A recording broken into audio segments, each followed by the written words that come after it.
ইরানের সর্বোচ্চ জাতীয় নিরাপত্তা পরিষদের সচিব আলী লারিজানিকে হত্যার দাবি করেছে ইসরায়েল। দেশটির প্রতিরক্ষামন্ত্রী ইয়োভ গালান্ট এই দাবি করেছেন।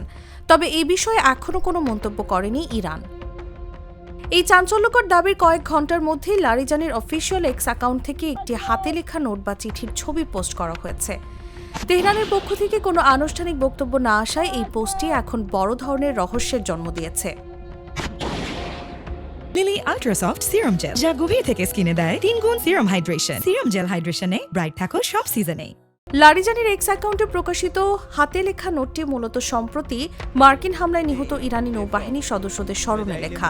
মঙ্গলবার তাদের দাফন হওয়ার কথা রয়েছে।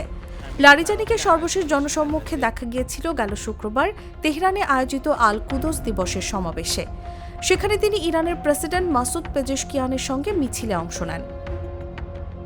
এদিকে ইরানের বাসিজ মিলিশিয়া ইউনিটের কমান্ডার গোলাম রেজা সোলাইমানিকে হত্যার দাবি করেছে ইসরায়েল। মঙ্গলবার সামাজিক যোগাযোগ মাধ্যম এক্সে দেয়া এক পোস্টে ইসরায়েলের সামরিক বাহিনী এই দাবি করে।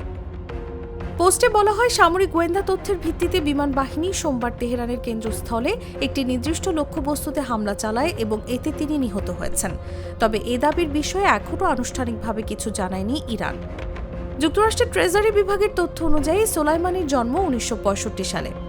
বাসিজ বাহিনীর মাধ্যমে ভিন্ন মত দমনে জড়িত থাকার অভিযোগে তার উপর নিষেধাজ্ঞা আরোপ করেছিল যুক্তরাষ্ট্র। যদি এই দাবি সত্য প্রমাণিত হয়, তাহলে চলমান যুদ্ধে এটি হবে সবচেয়ে উচ্চ পর্যায়ের হত্যাকাণ্ডগুলোর মধ্যে অন্যতম। বিশ্লেষকদের মতে, সোলাইমানিকে হত্যার ফলে বাসিজ ফোর্সের নিয়ন্ত্রণ ব্যবস্থা আরও দুর্বল হয়ে পড়তে পারে। নিউজ ডেস্ক, জাগো নিউজ।